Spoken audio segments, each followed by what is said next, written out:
look down. Right now, if you're wearing jeans, you probably have this, a tiny, seemingly useless little pocket inside your main pocket. What do you put in there? A coin? A guitar pick? Maybe nothing. Well, for over 100 years, most people have had no idea what it's for. I know I did not. I am 34 years old. I have worn jeans pretty much my entire life, and I never knew what that little pocket was for. But that is about to change right now, because today I am gonna reveal the real secret purpose of that mysterious pocket. And I hate to break it to you, but it's not what you think. In fact, that pocket has a very specific, old-school purpose that dates back to the days of cowboys. And the answer has been hiding in plain sight all along. But first, a quick message from our sponsor, Masterworks. Now back to that secret pocket. Okay, so before we get into the juicy details, we need to rewind the clock a little bit, like 100 plus years. You see, that pocket was added to our favorite pants by none other than the legendary Levi Strauss.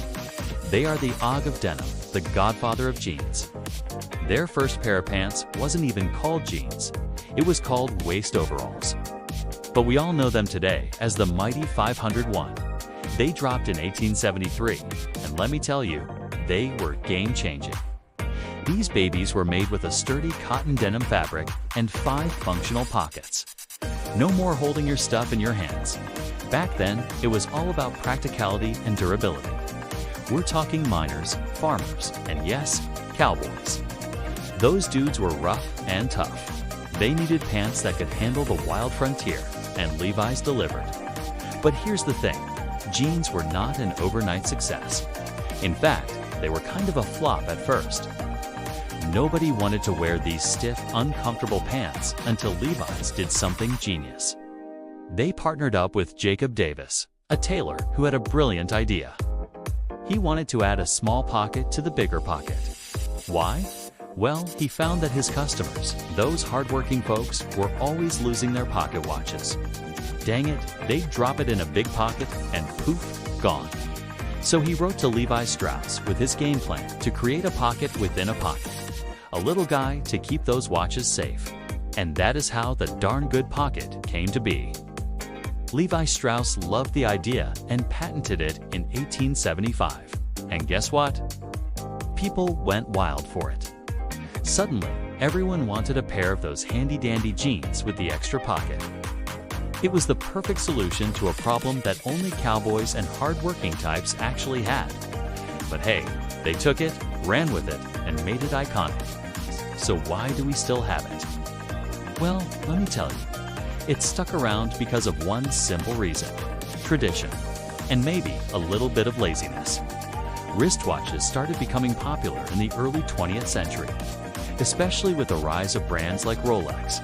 People realized that wearing a pocket watch was kind of old school.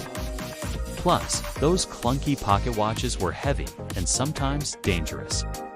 Imagine getting caught in a machine with one of those bad boys swinging around. Not cool. So the watch pocket became less necessary, but it didn't disappear. Nope, it stuck around as a signature detail of Levi's 501 jeans. Heck, even when other brands started making their own versions of the 501, they kept the watch pocket. It was like the universal symbol of jeans. Even if you don't wear a pocket watch, you've still got that little pocket for sentimental reasons, you know, like an Easter egg for the denim lovers. So even though it's not super practical anymore, it's still a cool nod to the history of denim. Think about it. That tiny little pocket has survived 2 major fashion revolutions. First, it helped Levi's become a household name back in the day. And second, it stuck around during the shift from workwear to everyday casual wear. That's some serious staying power. But here's the kicker. Despite its long history, most people have no clue why that pocket exists. Yep, they're totally clueless. And I get it. I mean, unless you're a denim historian, why would you think about that? But that also makes it a fun little secret, like a hidden gem that you can share with your friends. Blow their minds with your denim knowledge. Be the life of the party. Who knows? Maybe you'll even make a new friend or two. Just be prepared for some awkward looks and confused faces. Trust me, people will be scratching their heads, wondering where you learned all that.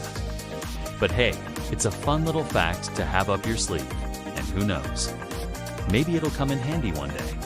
And speaking of useful facts, did you know that there's a special place online where you can invest in some of the world's most famous artwork without breaking the bank? That's right, it's called Masterworks. And they've already sold 3 paintings with returns going to over 360,000 investors. That includes me. I love art, but I don't exactly have the spare cash to buy a Banksy or a Monet. But thanks to Masterworks, I can invest in masterpieces like those without ever stepping foot in a gallery. It's amazing. Here's how it works. Masterworks buys expensive paintings at auction.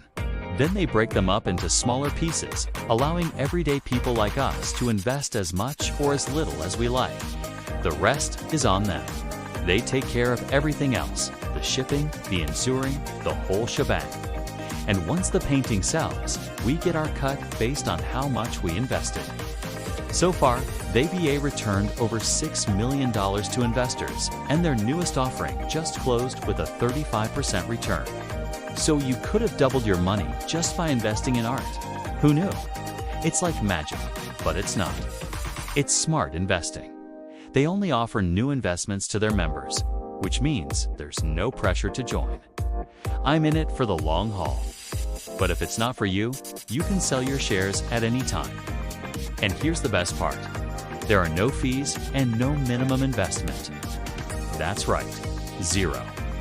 You can get started with just a few bucks.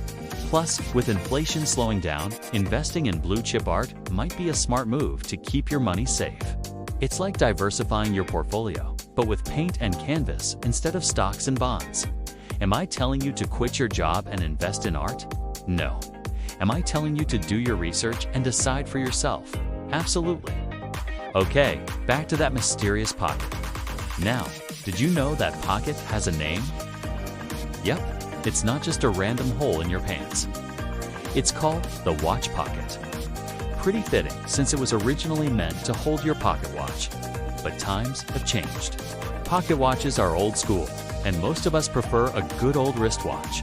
But you know what? That little pocket is still there. It's like a secret, a little inside joke between you and your jeans. And here's the kicker. It's not just a fun fact. It's a reminder to appreciate the little things. You know, like your clothes. I mean, think about it. We throw on jeans every day without giving them a second thought. They've got some serious history, like that pocket. It's a tangible link to the past, a little piece of nostalgia sewn right into your pants.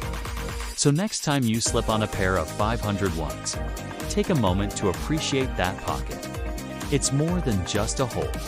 It's a story waiting to be told, and you're the one who gets to tell it. All right, Levi Strauss fans, drop a comment and let me know what you think. Do you still use that pocket for watches? Or maybe you put other tiny things in there, like change or a single malt mini bottle. How crazy is that? Either way, let's talk about it. Hit that like button if you learned something new today. And remember, I've got more videos coming your way, so stay tuned. Until then, keep exploring and stay curious.